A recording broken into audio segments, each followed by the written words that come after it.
Full Hindi drama की तरह है 15 साल के इस नासा हैकर की कहानी। Facebook hacking, email accounts hacking और बैंक फ्रॉड जैसी हैकिंग के बहुत से किस्से आपने अपने आसपास देखे और सुने होंगे। लेकिन अगर मैं आपसे कहूं कि हैकिंग से तो दुनिया की सबसे सिक्योर एजेंसी भी सेफ नहीं है और नासा तक भी इतिहास में कई बार हैक हो चुका है, तो आपका रिएक्शन क्या होगा? जी हाँ दोस्तों, साइबर सिक्योरिटी के धुरंधर इनके सिस्टम को संभालते हैं, मगर फिर भी साल 1999 में कुछ ऐसा हुआ जिसकी वजह से नासा को अपना काम 21 दिनों के लिए बंद करना पड़ा था। और अगर हैरान होने के लिए इतना ही काफी नहीं था, तो आपको बता दूं कि ये सब किया था एक 15 साल के लड़के ने। नाम था जोनाथन जेम्स और एक परफेक्ट एंटरटेनिंग फिल्म की तरह जोनाथन की इस कहानी में ड्रामा भी है, सस्पेंस भी और एक दुखद मौत भी। जानेंगे कि कैसे बन गया 15 साल का ये लड़का नासा के लिए एक आफत, और इसके बाद उसके साथ क्या क्या हुआ आज के इस स्पेशल वीडियो में। खैर, लौटते हैं हमारी आज की कहानी की तरफ। दरअसल ये बात है उस दौर की जब अमेरिका में कंप्यूटर और इंटरनेट का चलन शुरू हो चुका था। उस दौरान बहुत से लोग इंटरनेट की ताकत को आजमाने में लगे हुए थे और बच्चे भी इस नई दुनिया की तरफ काफी आकर्षित हो रहे थे। उन्हीं में से एक था जोनाथन जेम्स, जो कि उस समय महज 15 साल का था और कंप्यूटर की दुनिया को समझ रहा था। माना जाता है कि इस बच्चे का दिमाग उस दौरान अपनी उम्र के बच्चों के मुकाबले कुछ ज्यादा ही तेज चल रहा था। देखते ही देखते कंप्यूटर को लेकर जेम्स इतना ज्यादा ऑब्सेस्ड हो गया कि उसके पेरेंट्स को भी उसके इस ऑब्सेशन से डर लगने लगा। ऐसे में जब उन्होंने जेम्स से कंप्यूटर छीन लिया तो जेम्स घर छोड़कर भाग गया और कंप्यूटर वापस देने की शर्त पर ही लौट कर आया। सोर्स कोड, प्रोग्राम्स और कमांड्स को पढ़ते हुए धीरे धीरे उसका रुझान हैकिंग की ओर बढ़ने लगा और कुछ वक्त बाद उसने हैकिंग को अंजाम देना शुरू कर दिया। इसके लिए उसने अपना एक एलियास भी रखा, अपना एक दूसरा नाम भी रखा जो था कॉमरेड। इसी नाम के साथ जेम्स ने हैकिंग की दुनिया में कदम रखा और हैकिंग के लिए प्रोग्राम्स बनाना शुरू कर दिए। कुछ इंस्टीट्यूशंस और स्कूल सिस्टम की छोटी छोटी हैकिंग करने के बाद जेम्स कुछ बड़ा करना चाहता था। सबसे खास बात तो ये है कि हैकिंग जेम्स की जरूरत या मजबूरी नहीं थी, बल्कि ये तो वो सिर्फ अपने एंटरटेनमेंट के लिए किया करता था। कुछ बड़ा करने की तमन्ना लिए उसने सीधे नासा के कंप्यूटर सिस्टम को हैक करने की प्लानिंग करना शुरू किया।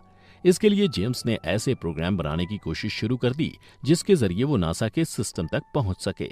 जेम्स को ज्यादा टाइम नहीं लगा और उसने एक ऐसा प्रोग्राम बना भी दिया। अब बारी थी उस प्रोग्राम को टेस्ट करने की। सबसे पहले जेम्स ने एक लोकल स्कूल और एक स्टोर पर उसे ट्राई किया। उसका एक्साइटमेंट एक लेवल और ऊपर चढ़ गया जब दोनों के ही सिस्टम्स में वो प्रोग्राम काम कर गया। जेम्स अब उनके कंप्यूटर्स के अंदर झांक सकता था और उनकी फाइल्स निकाल सकता था। कहते हैं कि इन दोनों ही सिस्टम्स में जेम्स ने कुछ लोगों की निजी जानकारी निकाल ली थी। तसल्ली से अपने प्रोग्राम को टेस्ट करने के बाद जेम्स ने अपने कदम और आगे बढ़ाते हुए इस प्रोग्राम को नासा के कंप्यूटर में भेज दिया। अब इसे उस समय की नासा की कमजोर सिक्योरिटी कहें या जेम्स का घोड़े सा तेज दौड़ता दिमाग, मगर जेम्स का प्रोग्राम नासा के सर्वर में एग्जीक्यूट हो गया और अब वो नासा जैसी हाई सिक्योरिटी एजेंसी के डेटा को एक्सेस कर सकता था। कहते हैं कि जेम्स का थ्रिल सिर्फ सिस्टम हैक करने तक ही खत्म नहीं हुआ। उसने नासा के सिस्टम से एक सॉफ्टवेयर की चोरी भी की जिसकी कीमत करीब 1.7 मिलियन डॉलर थी। इसके अलावा जेम्स के हाथ लगा इंटरनेशनल स्पेस स्टेशन का एक ऐसा इंपॉर्टेंट सोर्स कोड जिसकी मदद से इंटरनेशनल स्पेस स्टेशन का टेम्परेचर और ह्यूमिडिटी कंट्रोल किया जाता था। जेम्स को पता भी नहीं था कि अनजाने में उसने एक बहुत ही सीरियस क्राइम को अंजाम दे दिया था। हैरानी की बात तो ये थी कि शुरुआती दिनों में नासा की टीम को इस बात का पता भी नहीं लगा कि उनके सिस्टम को किसी ने हैक किया है। हालांकि कुछ दिनों बाद जब एक एक्सपर्ट को अपने सिस्टम के साथ हुई छेड़छाड़ की भनक लगी, तब उन्हें अपने सारे सिस्टम्स बंद करने पड़े।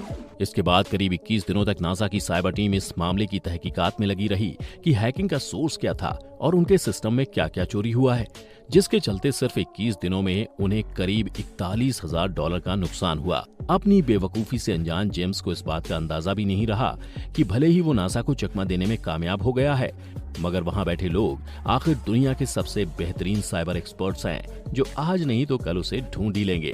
हैकिंग के नशे में चूर जेम्स उसके बाद भी लगातार कई और कंपनियों के सिस्टम्स को हैक करता रहा। अगस्त और अक्टूबर 1999 में कॉमरेड ने डिफेंस थ्रेट रिडक्शन एजेंसी के कंप्यूटर नेटवर्क को भी हैक कर लिया। यहां से उसने 10 से भी ज्यादा मिलिट्री कंप्यूटर्स से कुछ जरूरी ईमेल और एम्प्लॉइज के यूजर नेम्स और पासवर्ड चुरा लिए। बता दें कि DTRA United states department of defence की एक संस्था है जिसका मिशन संयुक्त राज्य अमेरिका के लिए परमाणु, जैविक, रासायनिक, पारंपरिक और विशेष हथियारों से जुड़े खतरे को कम करना है। इन सारी घटनाओं के बाद सबको लगा कि ये किसी बड़े हैकिंग ग्रुप का काम है।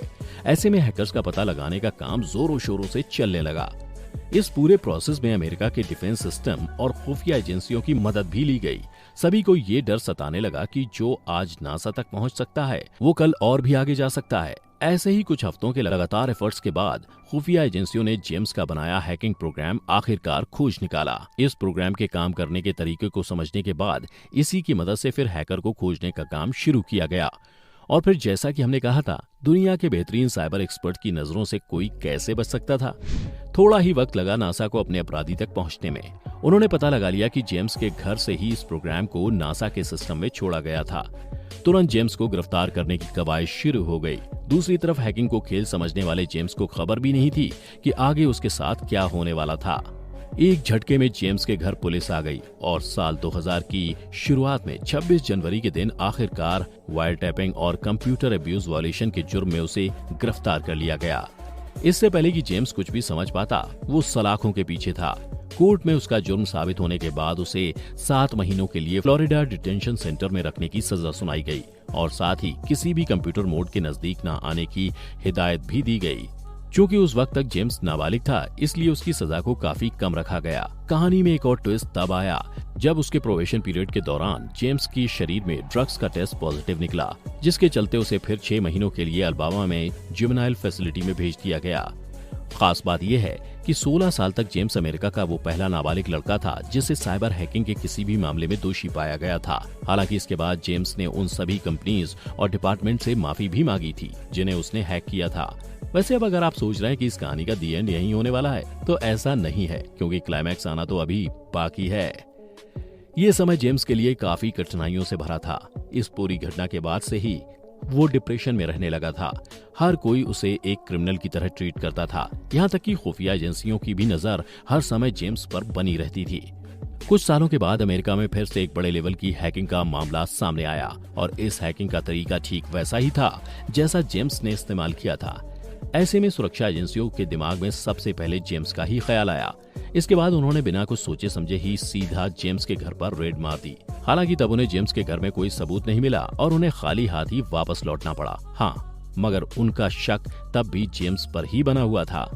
कहते हैं कि इस रेड के बाद से जेम्स काफी घबराया हुआ रहने लगा था और डिप्रेशन का शिकार हो गया था। उसे लगने लगा था कि उसके पुराने क्राइम के कारण इस बार भी उसे गिरफ्तार कर लिया जाएगा। वो फिर से जेल जाना नहीं चाहता था। रेड हुए 2 हफ्ते भी नहीं हुए थे कि एक दिन अचानक से खबर आई कि जेम्स ने आत्महत्या कर ली। उसने अपनी बंदूक से खुद को गोली मार ली थी। मरने से पहले जेम्स ने एक 5 पन्नों के सुसाइड नोट भी लिखा था, जो कि उसकी मौत के करीब 1 साल के बाद उनके पिता ने मीडिया के सामने पेश किया था। अपने लेटर में उसने लिखा था कि मुझे कानून व्यवस्था पर कोई भरोसा नहीं है। शायद आज का मेरा एक्शन और ये लेटर पब्लिक के बीच एक स्ट्रॉन्ग मैसेज रखेगा, लेकिन मैंने इस सिचुएशन से कंट्रोल खो दिया है और इससे रिकवर होने के लिए मेरे पास कोई तरीका नहीं है। ये किसी की हार और जीत के बारे में नहीं है, बल्कि ये मेरी हार या जीत के लिए है। जो क्राइम मैंने किया ही नहीं, उसके लिए मुझे जेल भेजकर किसी को क्या हासिल होगा। ये मेरी जीत नहीं, मेरी हार होगी और इससे बेहतर तो मैं आजाद होकर मरना चाहूंगा। तो दोस्तों, ये थी यंग मगर बेहद इंटेलिजेंट हैकर की दुखद कहानी। ये सच है कि जेम्स ने अनजाने में जो कुछ भी किया वो काफी गलत था, मगर जेम्स की इस कहानी ने सबसे सुरक्षित समझी जाने वाली एजेंसियों की भी पोल खोल दी है। जेम्स ने खुद कहा था कि सरकारें अपने कंप्यूटरों पर सुरक्षा के लिए जरूरी उपायों पर ध्यान नहीं देती हैं।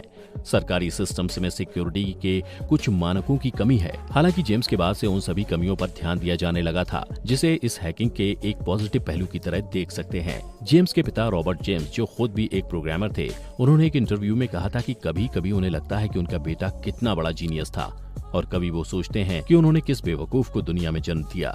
सही मायनों में जेम्स की कहानी बताती है कि जिंदगी किसी भी तरफ मोड़ ले सकती है और हंसी मजाक में शुरू हुए अपराध की कहानी कहां से कहां पहुंच सकती है, हमें इसका अंदाजा भी नहीं होता।